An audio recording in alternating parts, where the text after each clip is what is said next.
et bienvenue dans cette nouvelle vidéo de la Minute Professionnelle. C'est moi qui m'y colle ce coup-ci. Ça fait longtemps que je ne suis pas venu vous voir. J'avais laissé la place pas mal de temps à mes collègues ostéopathes et diététiciens, diététiciennes.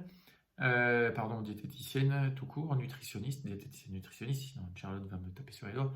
Je viens pour vous faire une petite présentation d'un truc qui paraît bénin comme ça, hein, parce qu'on en entend parler tout le temps, tous les jours, dans tous les sports, dans la vie quotidienne, dans la prévention et ainsi de suite, c'est le gainage. Qu'est-ce que le gainage? Déjà, je vais vous poser la question à vous. C'est quoi le gainage? Et là, je suis sûr que votre réponse, c'est ça. Voilà. Dans votre tête, quand on vous a dit gainage, vous avez cette image d'une personne qui est en planche sur les avant-bras et sur les pieds, ou alors sur le côté on appuie sur l'avant-bras et sur les pieds, ou alors sur le dos on appuie sur les épaules et sur les pieds. Mais dans tous les cas, il y a toujours le bassin qui est relevé. On associe énormément le gainage à la contraction abdominale. Pourquoi? Parce que on s'est rendu compte que en fait, le gainage en anglais, ça se dit core stability, ça veut dire stabilité du bassin. Et donc souvent, pour stabiliser son bassin, il faut avoir une chaîne dorso-abdominale profonde qui soit hyper musclée. Donc c'est pour ça qu'en fait le gainage, on l'associe souvent à la gaine abdominale et dorsale, hein, puisque les deux sont associés. Mais en fait, le gainage, vous allez le retrouver partout, que ce soit dans les chaînes musculaires des membres supérieurs, dans les chaînes musculaires des membres inférieurs. C'est juste que le tronc étant la partie la plus imposante du corps humain, automatiquement, on associe le gainage aux abdominaux. Mais en fait, le gainage n'est pas juste un exercice de renforcement abdominal. Le gainage a une logique beaucoup plus importante et il va être important dans la prévention et dans le maintien de vos capacités. Tout ce qui va être travail de la souplesse, vous allez le retrouver dans le gainage. Tout ce qui va être soulager les douleurs dorsales, par exemple, vous allez le retrouver dans le gainage. Tout ce qui va être prévention des lésions musculaires, vous allez le retrouver dans le gainage. Tout ce qui va être aide au dessin de la silhouette, vous allez le retrouver dans le gainage.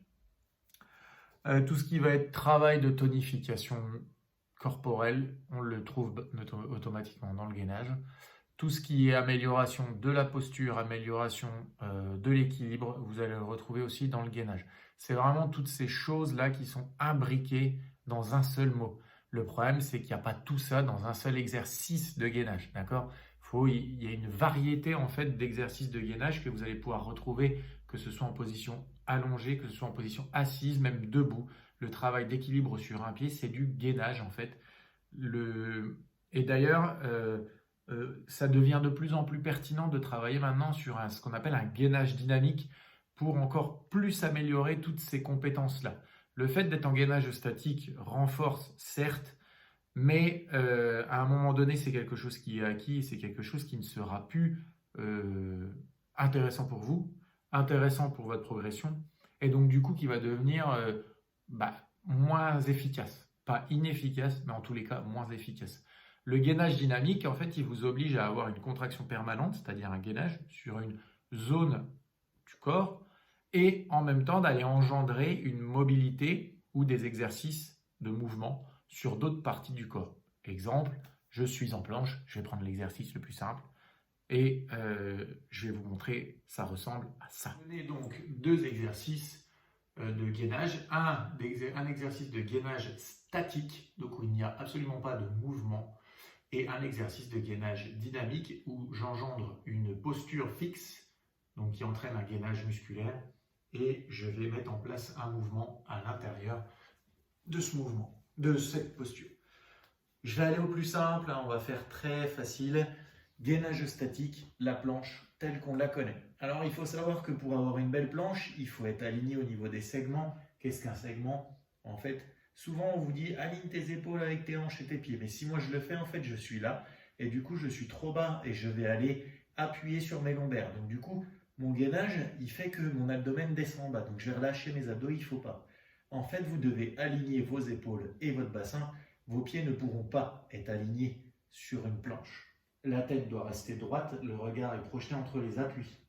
Si vous avez des difficultés à maintenir, on pose les genoux au sol, d'accord? Et on garde toujours cette volonté d'avoir les hanches alignées avec les épaules. Si vous êtes comme moi et que vous avez la ligne des épaules qui est légèrement arrondie, ne vous inquiétez pas, vous n'aurez jamais un dos plat, tel une planche, ok? C'est impossible. Ça, c'est pour un travail de gainage statique. Si vous voulez faire du gainage dynamique, on va reprendre cette planche-là. Et là, je vais induire un mouvement. Par exemple, je vais venir lever une jambe et la bouger sur le côté.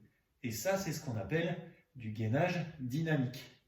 Le gainage dynamique vous oblige à être encore plus fort au niveau de l'engagement gainage sur les abdos. Et en même temps, vous devez gainer le membre mobile pour éviter qu'il crée trop de poids et que tout se déplace et que tout lâche. Voilà. Ça, c'est ce qu'on appelle la différence entre un exercice de gainage statique et un exercice de gainage dynamique. Donc voilà, en fin de compte, le gainage, c'est très important, mais ça ne doit pas être fait n'importe comment. Le gainage devrait être encadré par un professionnel du sport et de l'activité physique en particulier. Hein, on ne se fait pas emmener dans le gainage par Michel, 53 ans, qui fait du sport à la salle de muscu, puis bon, ouais, qui connaît quelques trucs de gainage, mais qui ne sait pas trop comment faire. Il faut faire attention au positionnement dans lequel on est, il faut faire attention à la durée dans laquelle on se met, à l'intensité dans laquelle on se met, et surtout, il faut être en pleine conscience de ses capacités personnelles, en fait. Vous n'allez pas faire le même gainage si vous avez 20 ans, vous êtes sportif, et si vous avez 20 ans et que vous n'avez jamais pratiqué, par exemple. Ça, c'est pareil à tout âge et à tout moment de la vie. Pareil, si vous avez une pathologie chronique, si vous avez eu des problématiques de déchirure musculaire au niveau abdominal, ou si vous avez eu des lumbagos à répétition, enfin des choses qui ont meurtri toutes vos chaînes musculaires, tous vos groupes musculaires, il va falloir faire attention et donc du coup être accompagné dans cette logique de gainage. Maintenant, j'ai envie de vous dire comment et combien de temps, comment on vient de dire, mais quand et combien de fois pratiquer. Alors vous pouvez faire du gainage tous les jours. Si au départ vous avez bien été guidé par une personne qualifiée. Une fois que vous avez été guidé, vous connaissez tous les rudiments du gainage par rapport à votre personne, à ce moment-là, vous allez pouvoir faire du gainage tous les jours. Ça aura un impact positif sur vos éventuelles douleurs chroniques, sur vos capacités de résistance à l'effort, sur votre silhouette et ainsi de suite, sur tout ce que j'ai dit juste avant en fait. Donc n'hésitez pas à faire du gainage, mais par contre dans des moindres mesures si c'est tous les jours. Si vous faites de l'activité physique 1 ou 2 fois par semaine, vous pouvez aller sur des intensités un peu plus élevées, parce que la récupération derrière sera un peu plus longue. Si vous avez tendance à en faire tous les jours, faites attention. Le corps se souvient de tout et met du temps aussi à récupérer quand il y a eu des efforts longs. Donc si vous êtes hyper intense 7 jours sur 7, à un moment donné, ça lâchera, obligatoirement. Voilà, c'était ma petite parenthèse gainage. Maintenant, je vous souhaite à tous une bonne soirée et je vous dis à bientôt pour une autre minute professionnelle. Ciao!